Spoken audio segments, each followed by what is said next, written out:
बाबा साहब के टाइम में बाबा साहब स्कूल के बाहर पढ़ते थे, उनको अंदर एंट्री नहीं थी क्योंकि वो छोटी जाति और इस वजह से उस टाइम में छुआछूत करते थे। यदि किसी के बदन को छू लिया तो आदमी को नहाना पड़ता था और उसके छूने से अपवित्र हो गए, ऐसी धारणा।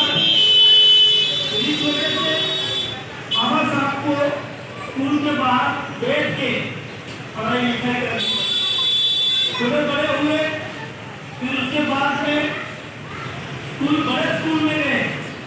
बड़े स्कूल में जाते ही उनके पिताजी का नाम था राम जी, इनका पहला नाम था सत्ता, इनके गांव का नाम था अम्मा वड़ेकर। तो उनके स्कूल टीचर बोले कि यार तुम्हारा नाम लेने के लिए बहुत डिफिकल्ट हो रहा है, ये अम्मा वड़ेकर नाम तुमको समझ नहीं आ रहा। तो उन्होंने बोला तुम्हारा नाम मैं स्कूल के याद में अम्बेडकर लिखता हूँ। तो डॉक्टर भीमराव अम्बेडकर जो है तो भीमा बोलते थे सर बचपन में, भीमा आपको सीरियल तो देखी रहेगी। तो ये भीमा जो है इसका जीवन संघर्ष जो शैक्षणिक संघर्ष था बहुत जटिल और अड़चनों भरा हुआ था। एक ही दिन में खाना खाने का स्कूल में दिन भर, और उसके बाद उसकी मम्मी थी बचपन में बहुत बीमार थी, तो स्कूल जाते ही बचपन में वो एक्सपायर हो गई। तो उसका जन्म कहाँ हुआ था? महू में। तो डॉक्टर बाबा साहब अम्बेडकर के पिता है राम जी, ये अंग्रेजों के सैन्य में सूबेदार थे, सूबेदार थे, लेफ्टिनेंट थे। और इस वजह से उनको महाराष्ट्र से बाहर यूपी एमपी बड़ौदा इस जगह पे वो सर्विस करते। इस कारण बीजेपी का आदमी है, इसके लिए वो महू पे मध्य प्रदेश में उनका ट्रांसफर था, तो वहाँ पे उनका जन्मदिन हुआ महू मध्य प्रदेश में। वहाँ से वो सातारा में गए, कोकण में गए, कोकण से बाद मुंबई आए। मुंबई में कहाँ पर है? बीआईडी चाल, तो बीआईडी चाल है वहाँ पर पढ़ने की, बीआईडी चाल बोलते बीआईडी चाल। उसके बाद में फिर हो गए लालबाग, बीआईडी चाल। तो उम्र में कुछ मुझे लगता है 11-12 साल में उनकी शादी हो गई थी। मच्छी मार्केट में उनकी शादी डिसाइड की थी। उस टाइम में जगह मिलती थी नहीं, छोटी जात वालों को हॉल में मिलता था, सब सुविधा है। तो बाबा साहब की मेहरबानी, उस टाइम में जो दोपहर का टाइम था, उस टाइम में बोले कि इस टाइम में कोई रहता है मच्छी मार्केट में। तो इस वक्त बाबा साहब की बचपन में ही शादी हो चुकी थी, और शादी होने के बाद में उन्होंने कभी पढ़ाई छोड़ी नहीं। उनके पिताजी कहते थे कि पढ़ाई करते रहना। 10वीं के स्कूल में थे, उनको बोर्ड आया, वो एग्जाम रहते हैं, अलग स्कूल आ जाता है, तो कितने का रहेगा? अभी वो कितने बच्चे 10वीं में हैं? आप सब 10वीं में, तो आपको आपका स्कूल मिलेगा क्या? जब बोर्ड में अलग अलग स्कूल मिलता है, उस टाइम में लंबा स्कूल मिला। तो बाबा साहब के पिता और बाबा साहब बार बार एक गाड़ी की खोली थी, उन्होंने एक महीना अभी वहाँ पे पढ़ाई करते, वहाँ पे उनका बोर्ड था। तो दिन भर में एक ही बार बाबा साहब के पिताजी खाना बनाते थे, स्कूल जाते थे, एग्जाम लिखते थे, और आते समय जो खाना बनाते थे उनके पिताजी अब बोलते थे तू भी खाना खाओ, उनके पिताजी बोलते थे बेटा तुम खाओ, मैं तुम्हारे बाद में खाऊंगा, ऐसा बोलते थे। लास्ट के एग्जाम में फिर उनको पता चला मैं खाने के बाद में तो पूरा खाना खत्म हो जाता है, फिर मेरे पिताजी कैसे खा सकते हैं? फिर वो बहुत रोए, बोले नहीं मैं ये भी उनका रात चलेगा नहीं, तेरे को पढ़ना पड़ेगा। इसके लिए पढ़ना पड़ेगा हमारे समाज में जितने दबे कुचले लोग हैं उनको शिक्षित करने के लिए उनको पढ़ना पड़ेगा। इस वजह से राम जी जो बाबा साहब के पिता है उन्होंने भी बड़ा संघर्ष किया। फिर मुंबई में आने के बाद अब एक स्टूडेंट ने बताया कि एडमिशन कॉलेज में वो आए, उधर से उन्होंने फर्स्ट क्लास मार्क लिए। उसके बाद में जो कोल्हापुर के राजा थे, बड़ौदा संस्था ने उन्होंने उनको स्कॉलरशिप दी। फिर वो कोलंबिया यूनिवर्सिटी है, वहाँ भी आंदोलन चल रहा था, स्वतंत्रता था, बहुत सारे नेता उनको मिलते थे, बाबा साहब आते हैं पढ़ाई लिखाई कर रहे, अब एक काम करो हमारे साथ में आंदोलन में आओ। इस सुन रहा था कि बाबा साहब बोले मुझे पढ़ने आया हूँ, इसीलिए मुझे यहाँ पे स्कॉलरशिप दी है, तो उनका अनादर नहीं करूँगा, मैं पहले पढ़ लिख लूँ, उसके बाद में मुझे क्या करना है ज्ञान लेने के बाद मैं डिसाइड करूँगा। तो बाबा साहब को मतलब कोई कुक नहीं था, तो क्या करते थे, एक ब्रेड सैंडविच दिन भर में खाते थे और दिन भर पढ़ाई करते थे। उन्होंने जो 8 साल की पढ़ाई है, जो 8 साल की पढ़ाई है उन्होंने 2 साल में कंप्लीट कर दी और उन्होंने पीएचडी हासिल कर ली। इकोनॉमी के उनका सब्जेक्ट था अर्थ पैसा, तो हमने नहीं बताया उन्होंने कि यहाँ का रुपया डॉलर इस तरह से उपयोग में आ जाता है और वर्ल्ड में इसका क्या कीमत है, ये समझने वाला पहला कोई नेता रहेगा डॉक्टर बाबा साहब अम्बेडकर। उन्होंने एक किताब लिखी 1935 में, जो जीसस थी उनकी, उसके द्वारा उनका प्रॉब्लम ऑफ रुपये का विनिमय कैसा प्रॉब्लम ऑफ रुपये, वो जब किताब छपी तो यहाँ के देशवासियों को पता चला कि हमारा यहाँ जो आदमी है उसने बैंकिंग के सिस्टम के बारे में प्रॉब्लम ऑफ रुपीज लिखा और अपना रिजर्व बैंक जो है, जो पैसा जो आता है नोट चलती है, नक्शल आती है, तो उसका जो घटना है वो प्रॉब्लम ऑफ रुपीज अपना रिजर्व बैंक की निर्मित उस किताब से हो गई। बाबा साहब ने लिखने के बाद बाबा साहब ने सेकंड पीएचडी की कोलंबिया यूनिवर्सिटी में। आज उन्होंने क्या किया, यूनिवर्सिटी के सारे आज जो ये ट्रस्टी है उन्होंने बोला हमारे स्कूल में जितने पढ़े लिखे लोग हैं विद्यार्थी हैं उनकी यादी निकाली। यादी लिखने के बाद 100 साल में वहाँ पे जो भी बच्चा पढ़ा हुआ है वो यादी में से उन्होंने नाम निकाला, तो सबसे बड़ा बुद्धिमान आदमी का स्टूडेंट कोलंबिया यूनिवर्सिटी के, उनका नाम था doctor Bhimrao Ambedkar. Columbia university ने वहाँ पे उनका पुतला लगाया।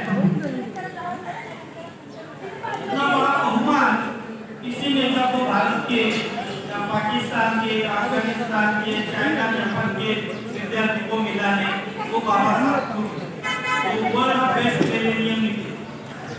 आपने देखा कि वहाँ पे लिखा है स्टैच्यू ऑफ नॉलेज, नॉलेज की महासागर थे। उनको इतना पता रहता था, बाबा साहब ठाकरे के पिताजी का नाम है प्रबोधन ठाकरे, और उनके साथ तो उस टाइम के बड़े पत्रकार थे प्रहलाद केशव आत्रे। महाराष्ट्र गुजरात में जाना चाहिए या महाराष्ट्र में रहना चाहिए तो मैं चाहूँगा, तो रोज नेता लोग थे बाबा साहब के पास, बाबा साहब कैबिनेट में बैठे थे और फिर बोले कि संयुक्त महाराष्ट्र की लड़ाई चल रही है और मुंबई महाराष्ट्र में रहना चाहिए या गुजरात में रहना चाहिए, ये बहुत बड़ा एक प्रसन्न निर्माण हो चुका है, इसलिए हम सलाह के लिए आए। प्रबोधन ठाकरे उनके पास जाते थे बाबा साहब ठाकरे के पिताजी, तो प्रहलाद केशव आत्रे इनको बोले कि एक शेल्फ है किताब की, वहाँ पे 3 नंबर की शेल्फ में एक किताब है, वो किताब निकालो। प्रहलाद केशव आत्रे वो किताब निकाली और उसके अंदर बोले कि हम पेज पे ये लाइन पे तुम्हारा प्रॉब्लम का सॉल्यूशन है। तो हर एक बार किताब पढ़ने के बाद में उनको मालूम था उस किताब में क्या लिखा है। अपन आपको पूछेंगे कि 9वीं के किताब में 4 नंबर का चैप्टर में आपने बता सकते उनको याद रखना, बस से कोलंबिया यूनिवर्सिटी जो भी किताब पढ़ी एक बार पढ़ लिए दिमाग से। इस तरह से बाबा साहब ये नॉलेज ऑफ फुटबॉल आज यहाँ पर हमारे मित्र हरियाणा उन्होंने वहाँ पर निर्माण का कार्यक्रम रखा और उस अवसर पे हमारे मित्र बोधाचार्य धार्मिक यहाँ पे प्रकाश डाल आए हैं, उसके बाद में भालेराव और हमारे मित्र आए काम करते हैं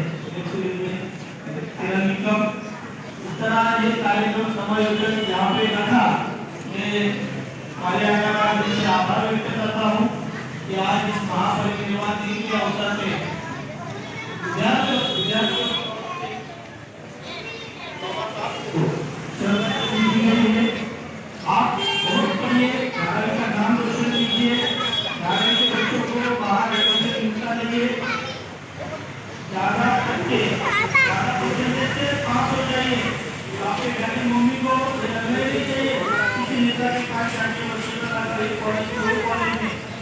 नहीं हो असली का युवा है सारे के बच्चे बाहर वाले से बोलना चाहिए आ जाओ ये बच्चे बोल मुझे हमारे कॉलेज में आना चाहिए तो वजह से इस बार आपके लिए बहुत महत्वपूर्ण है आप अच्छी पढ़ाई कीजिए और अच्छे से अच्छे नंबर निकाल के स्कूल का नाम अपने टीचर का नाम स्कूल का नाम वो रोशन कीजिए ये आशा व्यक्त करता हूँ और मेरा लंबा भाषण समाप्त करता हूँ जय गुरु।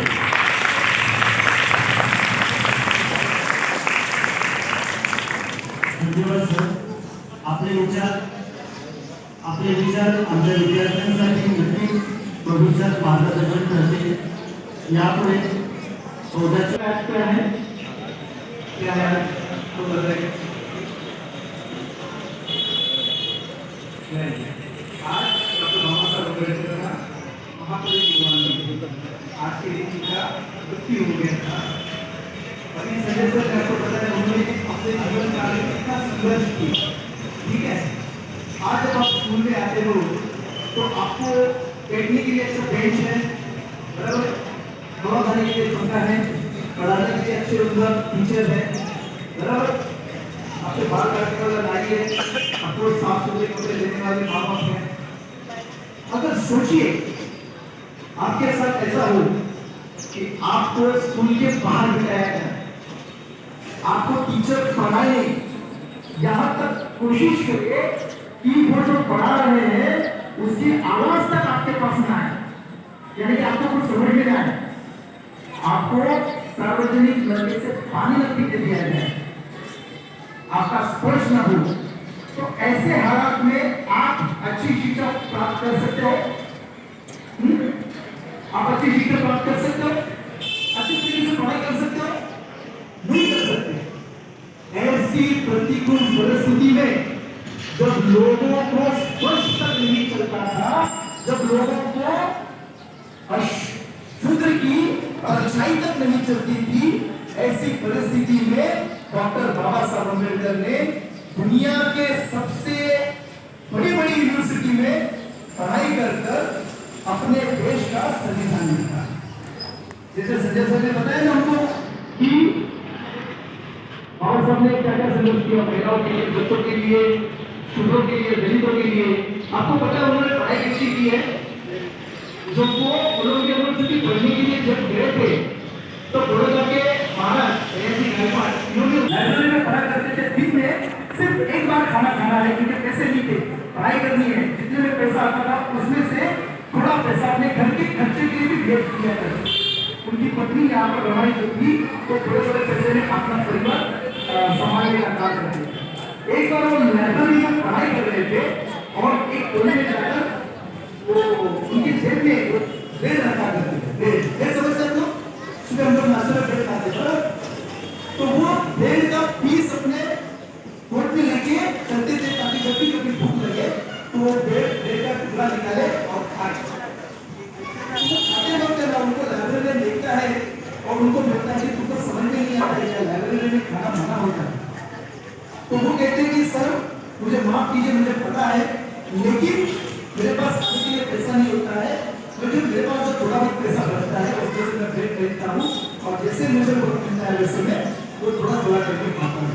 लाइब्रेरी में मुझे होना आता है कि ये इतनी प्रतिकूल परिस्थिति में बच्चा पढ़ाई कर रहा है वो पढ़ाई अपनी लिए कर देगा नहीं वो पढ़ाई इसलिए कर रहे थे कि ये देश का भविष्य संवार सके इस देश का संविधान बना सके इस देश के जो कभी पिछले लोग हैं उनको न्याय दिला सके और उन्होंने वो किया क्यों किया क्योंकि वो जिद्दी थे वो जिद नहीं छोड़ देते अगर कोई चीज करनी है तो करनी है यदि आप लोग सोचोगे कि जिंदगी में मुझे आईएएस बनना है आईपीएस बनना है लेकिन आप ऐसा सोचोगे और क्या स्कूल में आके टाइम पास करोगे टीचर ने जो बताया वही पढ़ोगे और घर चले जाओगे तो आप कामयाब नहीं होगे उसके लिए जिद चाहिए क्या चाहिए उसके लिए जिद चाहिए जो आदमी जिद्दी होता है वो कामयाब होता है। बाबा साहब के इस पावन दिन के ऊपर आपको एक लेडी का लड़की का एक किस्सा बताता हूँ आपको अरुणिमा सिन्हा का नाम सुना आपने किसी ने आपको हाँ कितने कोई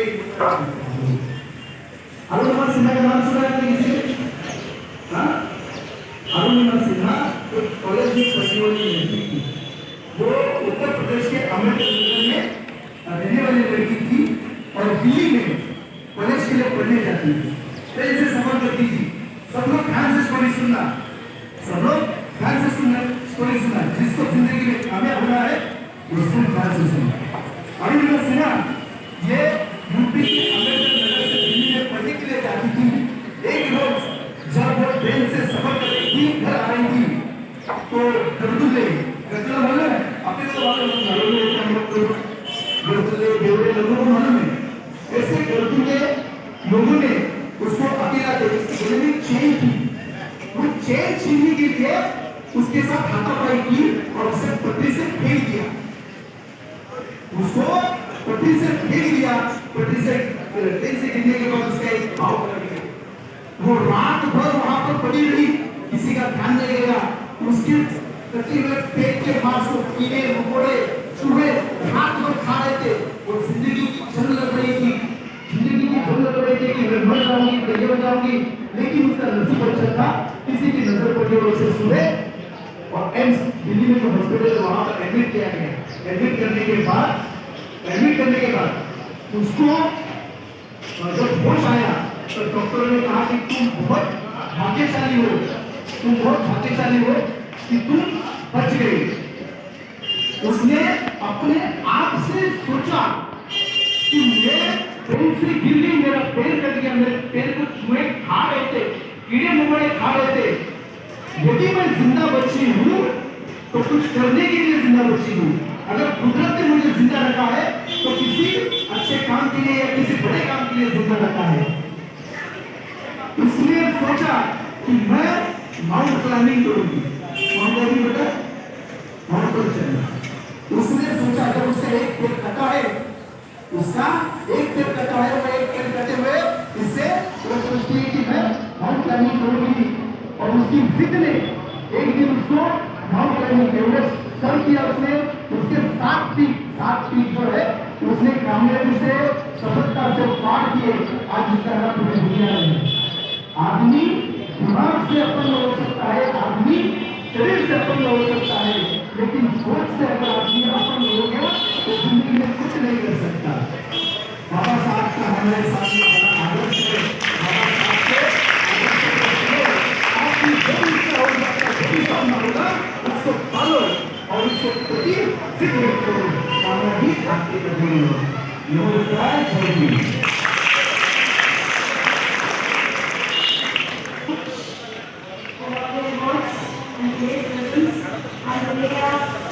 Dr. Baba Saheb Ambedkar Maha students I hope the people who were given the speech and are definitely people will follow the footprints of Dr. Baba Saheb Ambedkar, the struggle which he was did throughout his life, thus people what are the qualifications he has achieved throughout his life with the support of himself. He made lot of changes in the Indian history.